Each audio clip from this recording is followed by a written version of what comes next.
YS Jagan political gear మారుస్తా ఉన్నారా? రాజకీయ వ్యూహాన్ని టాక్టికల్ గా ఇంప్లిమెంట్ చేయడం మొదలు పెట్టారా? భీమవరంలో ఆక్వా రైతుల సభలో జగన్ ప్రసంగించిన తీరు చూస్తే, ఈ హోల్ ఈవెంట్ ని కండక్ట్ చేసిన తీరు చూస్తే అదే అనిపిస్తుంది. పైగా ఈ మధ్యకాలంలో ఇలాంటి స్ట్రాటజీ తెర మీదకి రావడం రెండోసారి. ఆక్వా రైతుల సమస్యల గురించి మాట్లాడడము, ప్రభుత్వాన్ని నిలదీయడము, టెక్నికాలిటీస్ ప్రస్తావించడం అదంతా సరే, అసలు గేరు మార్చారా అనే మాట ఎందుకు వచ్చింది? నేను ఉన్నాను అని మాత్రం మీ అందరికీ చెప్తా ఉన్నాను.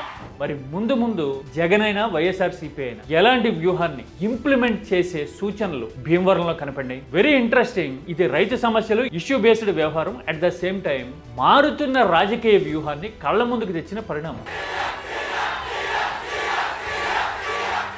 అందుకోసమే చూడండి చివరి వరకు. చూసిన తర్వాత మీ అభిప్రాయాన్ని కామెంట్ చేయండి. Let us discuss.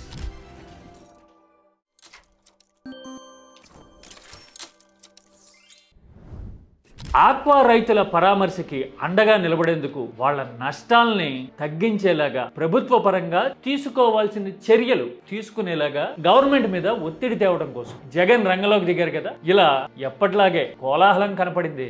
అందరినీ పలకరించిన తర్వాత, మాట్లాడిన తర్వాత, ఇదిగో ఇలా జగన్ ఒక మినీ సభ తరహా ఈవెంట్ లో మాట్లాడారు కదా. ఈవెంట్ అని ఎందుకు అంటున్నాను అంటే, ఇంతమంది గ్యాదర్ అయ్యారు, ఇంత కోలాహలం కనపడింది. ఇది సభ అంటే సభ కాదు. సభ అయితే గనక వేదిక ఉండాలి, ఏర్పాట్లు ఉండాలి, హంగు ఆర్పాటాలు చాలా ఉంటాయి కదా. ఇక్కడ అవేమీ లేవు.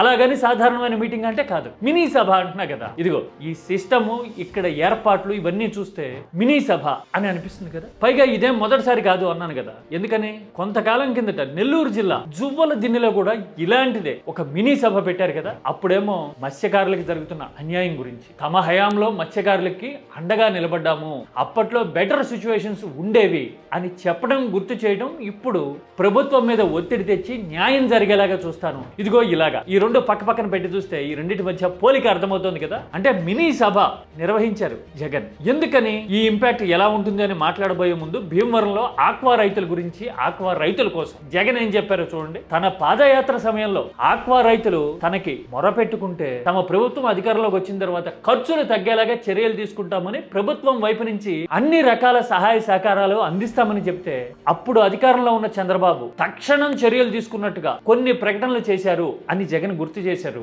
జగన్ ఎప్పుడైతే ఆక్వా రైతులకు ₹1.5కే కరెంట్ ఇస్తాడు అని చెప్పి పాదయాత్రలో చెప్పిన తర్వాత, ఎన్నికలకు 4 నెలల ముందు మాత్రం చంద్రబాబు నాయుడు గారు ₹2కే తగ్గిస్తూ ఒక జీవో జారీ చేశాడు. కానీ ఈ పెద్ద మనిషి కేవలం జీవో మాత్రమే జారీ చేశాడు. ఇలాగా ఆ తర్వాత మేనిఫెస్టోలో కూడా ప్రస్తావించారు అంటే, అదిగో ఆ పత్రం పట్టుకుని, ఆ పేపర్ పట్టుకుని, ఆక్వా రైతులకు సంబంధించి చంద్రబాబు నాయుడు గారి మేనిఫెస్టో అవసరమైన జిల్లాలలో 5,000 టన్నుల కోల్డ్ స్టోరేజ్ అన్నాడు. కట్టాడా అని అడుగుతా ఉన్నాను.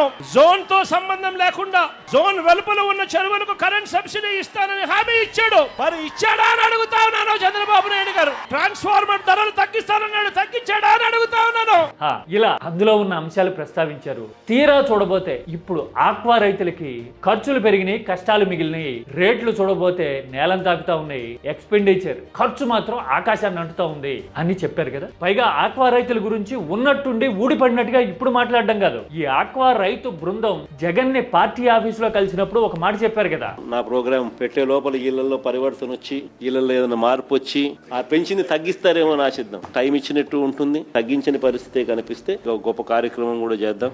కొంత సమయం ఇచ్చి చూద్దాము. చర్యలు తీసుకోకపోతే, ప్రభుత్వం గనక మేల్కొనకపోతే రంగంలోకి దిగుదామన్నారు కదా. అన్నట్టుగానే ఇవాళ వచ్చారనమాట. పైగా జగన్ తో ఆక్వా రైతుల సమావేశం తర్వాత ప్రభుత్వం కొన్ని ఇనిషియేటివ్స్ ప్రకటించినా గానీ అవన్నీ కంటి తుడిపే అని అప్పట్లోనే వైసీపీ అధికారికంగా రియాక్ట్ అవడం చూసాం. అంటే ఆక్వా రైతుల విషయంలో తాను ముందు నుంచి రైతుల ప్రయోజనాలకి కట్టుబడి ఉన్నాను అని చెప్పడానికి జగన్ మొన్నటి పార్టీ ఆఫీసులో సమావేశంలో అయినా, ఇప్పటి ఈ మినీ సభలో అయినా ప్రయత్నం చేయడం కనపడతా ఉంది కదా. పైగా ఈ మినీ సభలోనే కొన్ని ఆసక్తికరమైన దృశ్యాలు వైసీపీని అభిమానించే వాళ్ళకైతే గుర్తుకొస్తున్నాయి అంటారు కదా. ఆ టైప్ లో గట్టిగా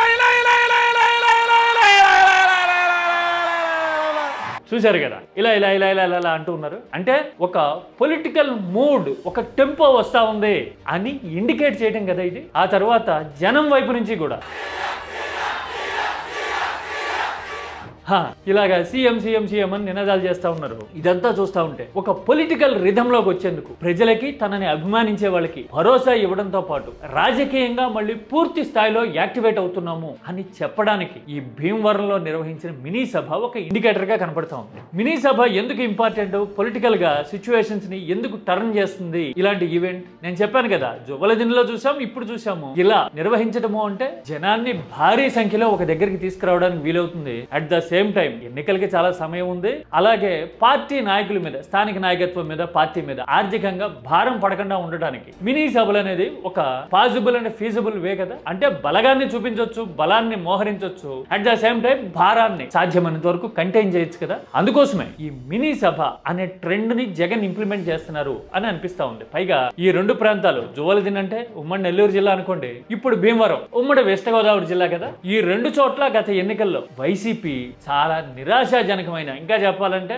వాడుక భాషలో ఘోరమైన ఫలితాలు చూసింది కదా. నెల్లూరు జిల్లాలో అయితే కడప తర్వాత అంత బలం ఉన్న జిల్లా గ్రాస్ రూట్ లెవెల్లో అని మాట్లాడుకున్న చోట అసలు డిబాకిల్ అనే పదం కూడా చిన్నదే అన్నట్టుగా వైసీపీ రథం తిరగబడింది కదా. గోదావరి జిల్లాలంటే ఎలాగో హోల్డ్ దొరకలా వైసీపీకి. ఇప్పటికీ వైసీపీ ఎదురీస్తున్న పరిస్థితి ఉంది చాలా చోట్ల. అఫ్ కోర్స్ జనంలోనూ సామాజిక సమీకరణలోనూ మార్పు వచ్చి ఉండొచ్చు, పార్టీలో ఉత్సాహం వచ్చి ఉండొచ్చు, కానీ అందాజుగా లెక్క చూస్తే మాత్రం వైసీపీకి అంతగా పట్టు చిక్కని ప్రాంతాలుగా గోదావరి జిల్లాలు ఉన్నాయి కదా. అందుకోసమే అప్పుడు నెల్లూరులో అయినా ఇప్పుడు భీమవరంలో అయినా ఇలా మినీ సభ నిర్వహించడం అనేది రాజకీయంగా కీలక పరిణామమే కదా. అంటే ఇందులో రెండు ఇష్యూస్, ఒకటి బాధ్యతల్ని పరామర్శించడము, అండగా ఉంటామని చెప్పడము, రెండోది పార్టీని యాక్టివేట్ చేసేందుకు మినీ సభలు అనే ట్రెండ్ ని స్టార్ట్ చేయటం కనపడతా ఉంది కదా. మామూలుగా ఒక ఘోర పరాజయం వచ్చిన తర్వాత పార్టీకి అన్ని వైపుల నుంచి ఒత్తిడిలే ఎదురవుతూ ఉన్న తర్వాత దట్టు పాదయాత్రని అనౌన్స్ చేసి చివరి 1.5 సంవత్సరం నా పాదయాత్ర కూడా ఎలాగో జరుగుతుంది. జనంలోకి వస్తాను, జనంలో తిరుగుతాను అని లీడర్ ప్రకటించిన తర్వాత మామూలుగా ఇలా ట్రెండ్ మార్చడము అంటే ఒక ఏడాది ముందుగానే, అంతే కదా, పూర్తయింది 2 ఏళ్లే. పాదయాత్రకి గట్టిగా కాస్త అటు ఇటుగా ఇంకో సంవత్సరం పట్టొచ్చు. ఈ లోపల ఒక మొమెంటం క్రియేట్ చేయడానికి, ఒక క్యూరియాసిటీ అనే ఫ్యాక్టర్ని బిల్డ్ చేయడానికి, జోష్ తీసుకురావడానికి జగన్ ఇలాంటి పంధాన్ని ఎంచుకున్నారు అని అనిపిస్తా ఉంది కదా. ఈ సిండికేట్ ను కూకటి వేలతో సహా నరికేస్తాడు అని చెప్పి కూడా ఈ సందర్భంగా తెలియజేస్తా ఉన్నాను. ఇవన్నీ చూస్తే అంటే బాధితులకి భరోసా ఇవ్వడం, పార్టీని యాక్టివేట్ చేయడము, ఫ్యూచర్ లో చేసే పాదయాత్రకి ఇప్పటి నుంచే step by step momentum create చేయాలనుకోవడం చూస్తే జగన్ రాజకీయంగా ఎంత వ్యూహాత్మకంగా, ఎంత కన్సాలిడేటెడ్ మేనర్ లో అడుగేస్తారు అనేది అర్థమవుతుందా? అంతేనా? అన్నిటితో పాటు ఆ డైలాగ్ నేను ఉన్నాను అని మాత్రం మీ అందరికీ చెప్తా ఉన్నాను.